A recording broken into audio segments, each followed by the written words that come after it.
We are the last of our kind. No other animal on the planet fits our genus. And if we were to put this into perspective using a species that does have a surviving species, let's for example say dogs, we can see that their branch includes dogs, coyotes and jackals. But in our genus, it's just us. But it hasn't always been like this. In 1856, two quarry workers in the Neanderthal Valley of Germany uncovered fossilised bones in a limestone cave. Among them were parts of a skull, ribs, arm bones, and a nearly complete pelvis. This was Neanderthal 1, the first recognised discovery of a human relative. Over time, as more remains surfaced, it became undeniable by the 20th century that this was a new species, one that we had once shared a living environment with. In light of where they were found, they called this new species Homo neanderthalensis, or Neanderthals for short. And though Neanderthals are gone today, research shows that they may have been far closer to us than we could have ever imagined. This is the story of our kinship with Neanderthals. Roughly 2 million years ago, Homo erectus began migrating out of Africa. Around 1.8 million years ago, Homo sapiens also moved outwards, only to discover we weren't the first. Another group had ventured further north and east much earlier, settling across Eurasia. Over time, this group evolved into Neanderthals. And by the time our ancestors arrived, Neanderthals had already lived in Europe and Western Asia for hundreds of thousands of years.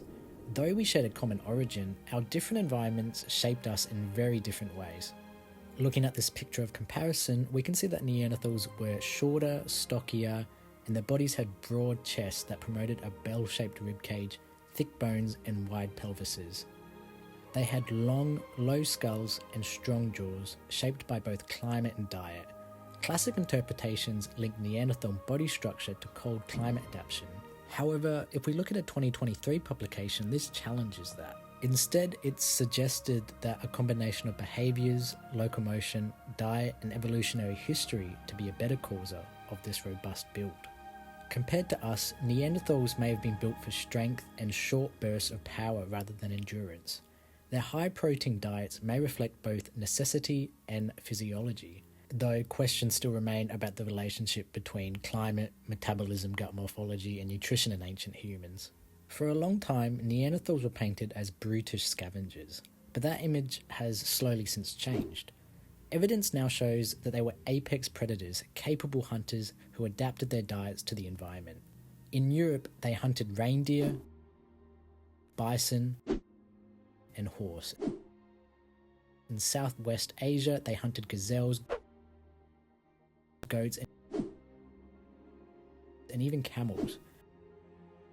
Some Neanderthal groups rendered fat from bones and cooked meat, possibly roasting or even smoking it. In Spain, we have evidence that they may have used herbs like yarrow and chamomile for flavour or medicine, showing that the need for succulent food is maybe embedded into our genus's DNA. And their intelligence far greater than once believed.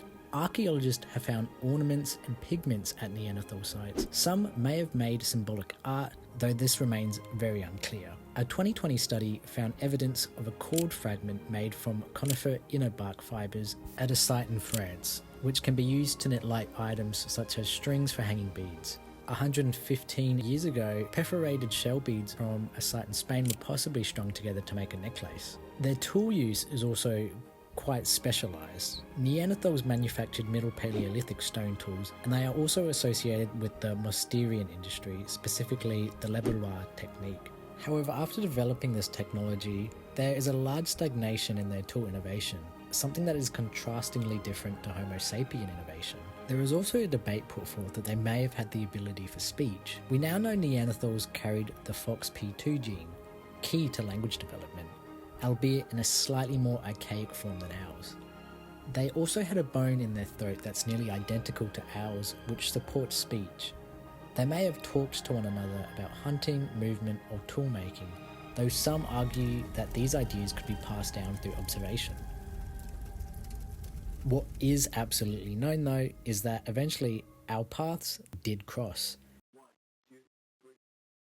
In 2010, scientists revealed that modern humans outside Africa carry traces of Neanderthal DNA.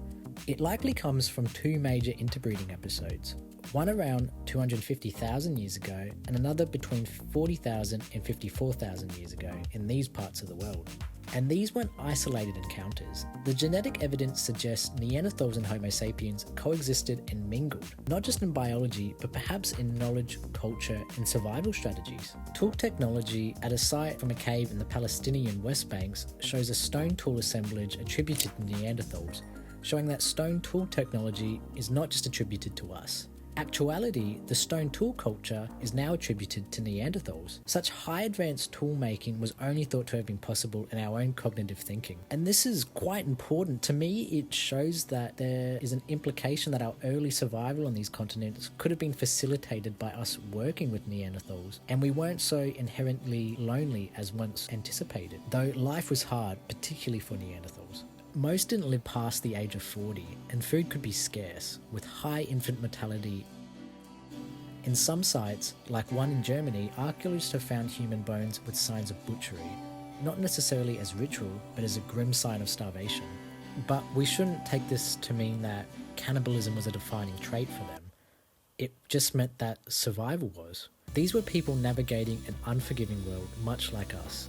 Eventually they disappeared around 40,000 years ago, and their disappearance is subjected to much debate. Neanderthal extinction happened around the same time as the extinction of Ice Age megafauna. As mammoths and giant elk disappeared, so did our closest relatives. Their disappearance coincides with the replacement of the Middle Paleolithic Mousterian stone tool culture with the Upper Paleolithic Aurignacian toolkit associated with modern humans, a shift that swept across Europe between 41,000 and 39,000 years ago, giving us only a couple thousands of years together. Some Neanderthals may have lingered longer in parts of Spain and France, though the archaeological dates remain unclear. The leading theory is that Neanderthals were gradually outcompeted by Homo sapiens, who had higher birth rates, more complex technologies, and more efficient mobility and subsistence strategies. Some Neanderthal groups may not have vanished entirely, but were instead absorbed into expanding human populations. And I should also mention that other factors have also been contributed to their decline. Their small scattered population sizes may have made them vulnerable to a process known as mutational meltdown, a cascade of harmful genetic mutations that becomes harder to survive with each generation. New pathogens brought by Homo sapiens could have also affected their ability to survive. Cumulative stress from environmental change could have also pushed them past the point of recovery. But they have not been fully erased.